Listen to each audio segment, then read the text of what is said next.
yesterday was saying that he was not aware there was anything like that. And, you know, the media had to fact-check him. Yesterday, we fact-checked him and realized that he was the one who was Actually, he was even presiding. Exactly. So how did he not know that, you know, this L.i had been tabled? Yeah. It doesn't make sense in terms of what the duty bearers, those that we tend to elect into public office, tend to do by way of the reflection of what their livelihoods should be and what they think the citizens should live. It's the same situation that led to the Kenyan disaster, where we had Gen Zs going riotous as it is. And, well, of course, the public opinion doesn't favor government or the ruling government, so it is. But we have a political class who get elected into office, and they tend to undertake certain actions when inures to their benefits quite well. And a typical example, as we've always talked about, from the year 2000 or 1994 or 6, has been their S gracious. You know, they always collect that. They always buy themselves expensive V8s. And then when you get to see that they cannot maintain it, you just have to take a real look at when they leave office. They never drive those V8s. They take them to church once in a while or to funerals in their communities. They decide to drive the saloon cars. It shows that they can't live that expensive life in their private lives. It means that we have to be funding the expensive lives of the politicians. It also means that the democracy we're practicing, really, is too expensive for our coffers. You know, whether it's NDC or MPP, that's the reality. And we need to take a certain relook at it. We have to. And for me, it's even about the fact that we have buses that were imported into this country that were supposed to also further, you know, the agenda for rapid transit in the country, and that we were going to gradually ease out the trotros and stuff. Those buses are still sitting at the Achimota news station. The yellow buses. Yes, they are rotting away. And so my question this morning is for all the MPs, especially for those who are for or who were for the amendments of the L.i, are they aware of these buses rotting away at the at the station, and why have they not come together to ensure that a certain law is passed, whatever it is that they have to do to make sure those buses are used for the purposes that they were imported in? Because at the end of the day, it's our monies that were used to import these buses. We've left them sitting there. We think that an L.i that will give you sirens on your cars is more important than making transportation easy for everybody in the country. And they tell you that's because their job is time-bound. Everybody's job is time-bound. We leave the house at 3 a.m. I mean, that breaks my heart. It's even children who have to leave home at 4 a.m. That thing they keep saying is hogwash. And I remember towards the tail end of the Kufuor administration, they wanted to experiment what they call the BRT, the bus rapid transit system. It was implemented. I remember I went for a number of stakeholder engagement and workshops on it within the Kufuor administration through the Ministry of Transport. Because there was Richard Anani, a number of them, there was Kenanku, and so I was very close to all those personalities. So I got one-on-one with the concept was from Curitiba. I believe it was in Brazil, and it was replicated in Peru and a number of countries like that, where they have dedicated lanes. So you just want to go to your destination. So you don't want to drive from the Spinters Road, for example. So you just take your car, park it at a parking lot. You take the bus straight to, let's say, or pass through maybe somewhere around just the Flagstaff House. Then you take another car, you come here, or you walk and come here. It makes it easy. And that bus is not going to be like the regular bus where maybe everybody is sweaty from the markets, and then you have all forms of rowdy people. And you'll be surprised. If we had decided to do that, that would be maybe 20 years ago. Like right now, would have developed? Yes, because if you're planning your road, it also means that you have dedicated bus systems, and whoever is late can then decide whether they are the richest of people, but because of timeliness and making sure that they meet the appointment, will take those buses. And they'll make you feel luxurious, but at the same time, a public transport system.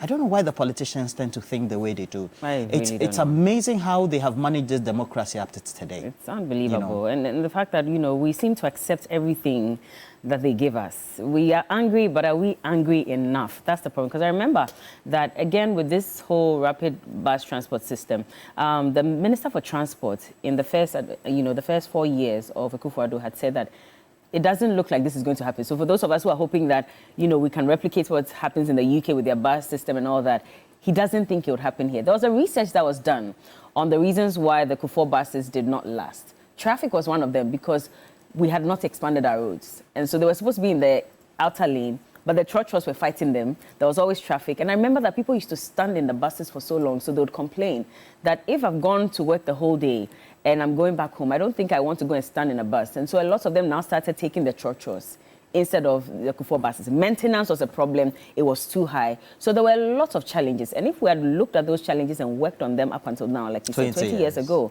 I don't think we'll be here asking for sirens. I remember the first buses came in 2003. 2003, yeah. And then it was implemented 2005. It was even right-hand drive. There were complaints, and subsequently they were changed. I used to enjoy it because, I mean, when you are at the university, that's the bus that picks you up. So I used to enjoy sitting in it. How we run that down up until now, we've not been able to revive it. And then we talk about our railway system. That one too is another story altogether. We've not been able to develop it. I mean, for those of you and they travel.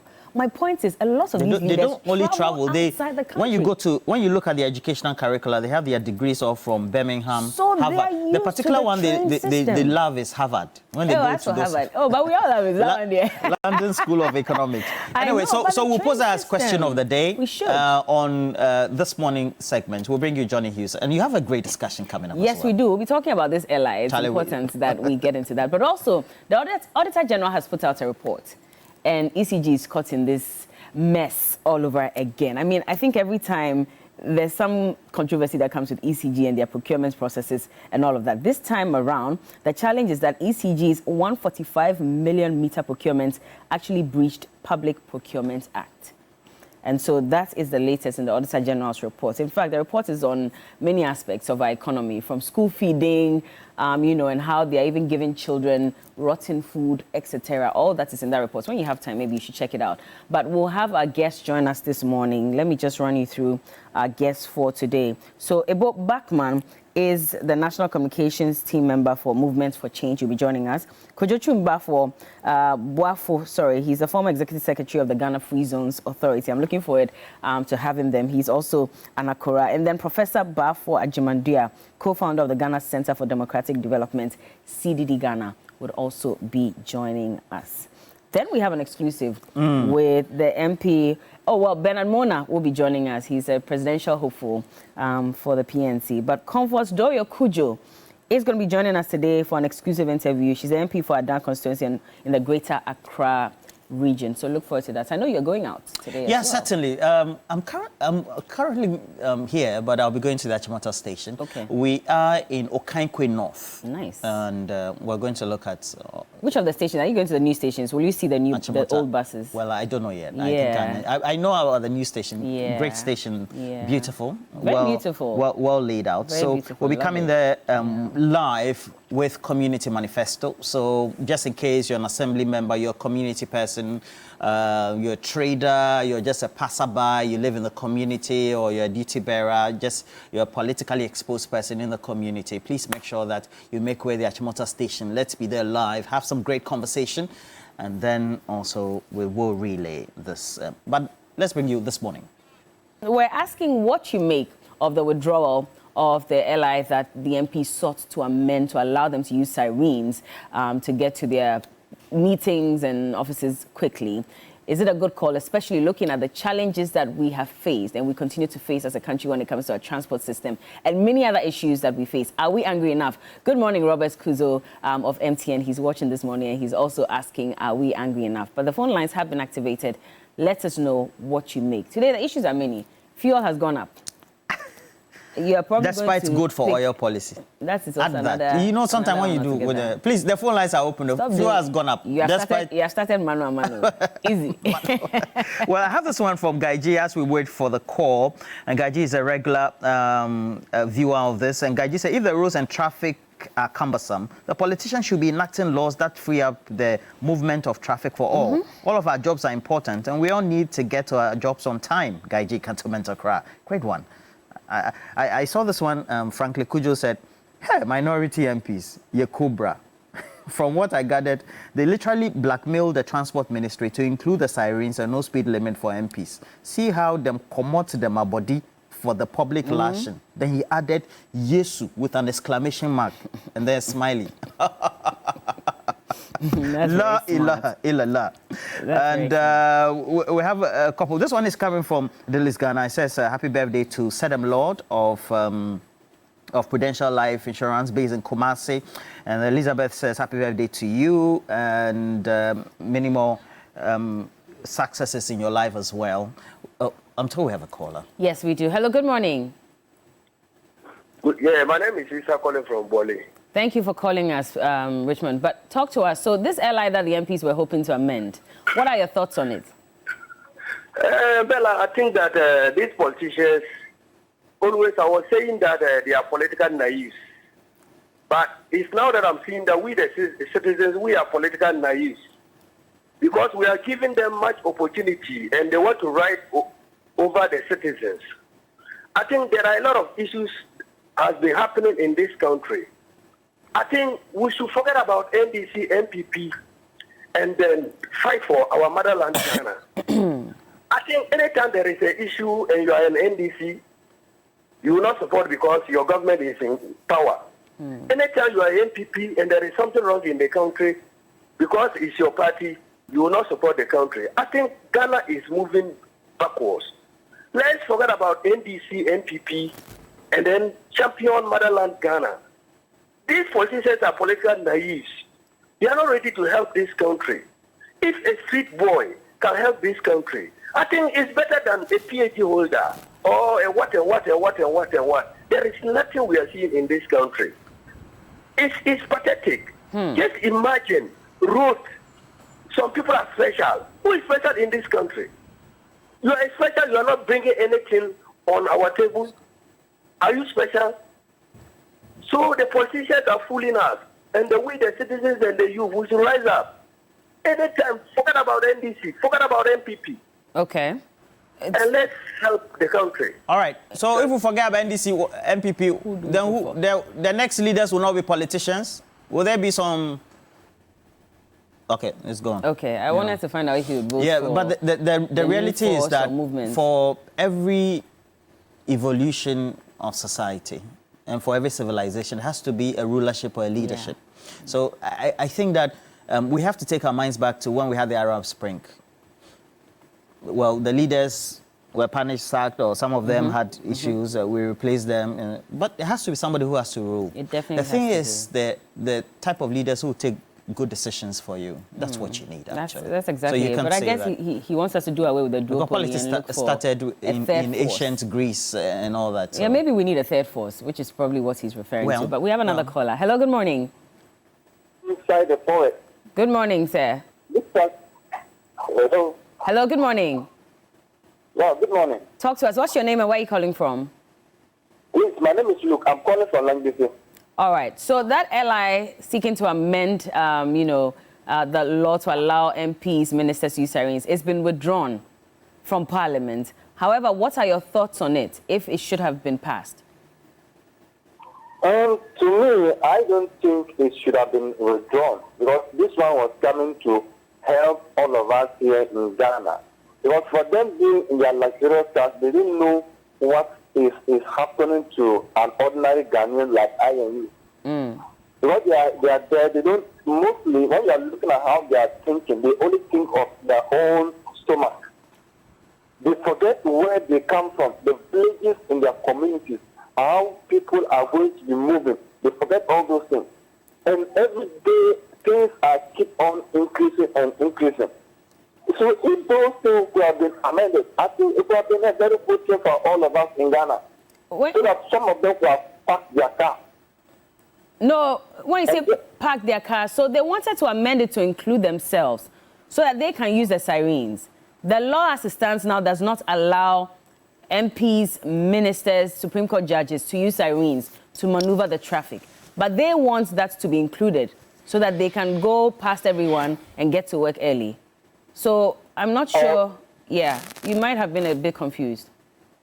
All of us should obey. If you are working at 6 o'clock, if you are supposed to start work at 6 o'clock, know when to get up and start preparation and go to your work on time.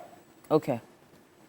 All of us are in Ghana. Your work is important. My work is also important.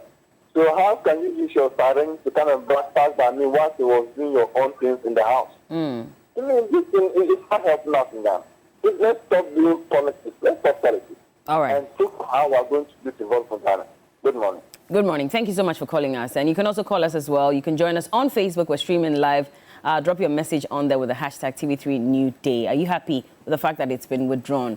And if that's the case, what are some of the laws you expect our MPs to be working on, which they have failed to do, and now they seem to be focusing on things that benefit themselves? Yeah. Papa Yenzu Kwansa says, to maintain integrity, it is important to resist the temptation to engage in dishonest activities like stealing, whether it's from individuals or the government. Hard work and honesty are essential values to uphold in all aspects of life. By doing so, you'll build trust, respect, and a clear conscience. All right. I thought you were sending me something related to. I'll give you a motivational message. Good morning. Good morning. Thank you, sir. What's your name? I'm Kwame, calling from Amatama. All right, Kwame, talk to us.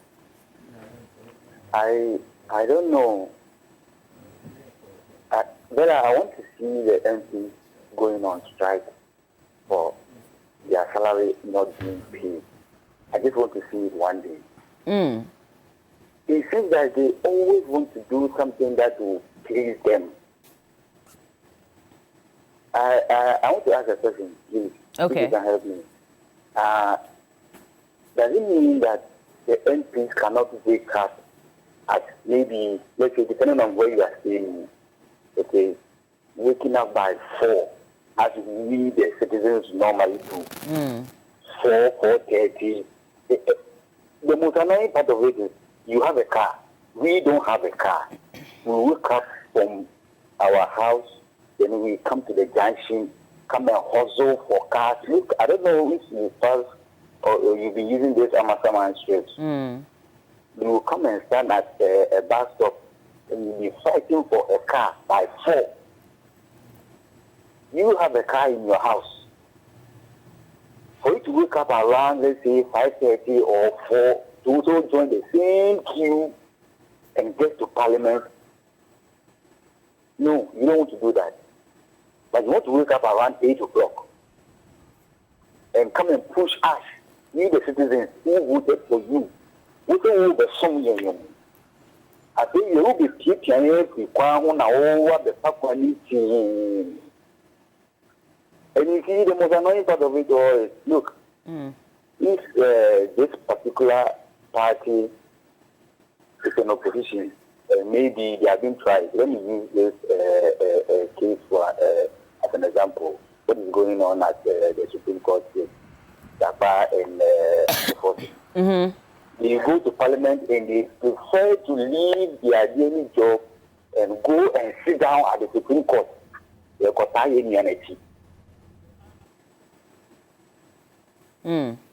Okay, I think we lost you there. Oh, that's quite unfortunate. Yeah. Thank you, Kwame, for calling, by the way. This one on our stream is from Sherry Giovanni, who says, because our MPs know we are heading towards election, they have withdrawn this L.i. But believe you me, next year they will implement it. They can't be trusted, as Sherry Giovanni. And, okay. And then Kwesi Mensah from the U.S., who lives in the U.S., says, look, I live in the U.S. Some of these laws don't exist here. Everybody is an individual, and what is accorded any public person is what is accorded. I think the said L.i shouldn't be withdrawn. They should go ahead so that when they start implementing it, the citizens will be beating the MPs. Hey. What useless suggestions as an L.i? Richmond, I believe that's your name. Hello, Richmond.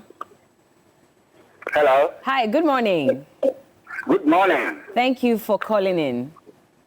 This is Richard from where? Richard. Okay, Richard, talk to us.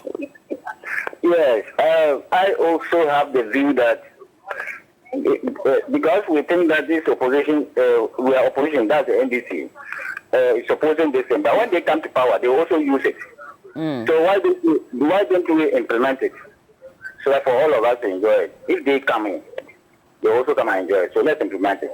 But when you say all of us enjoy, this is only for MPs and ministers and Supreme Court judges. Yes, please. So Please, but the rest of us? Parties. Okay. I'm talking about parties. The parties, MPP now is thinking that opposition party is against it. But that is not true. When the NDC comes to power, they also use it. When the NDP is in power, they will use it.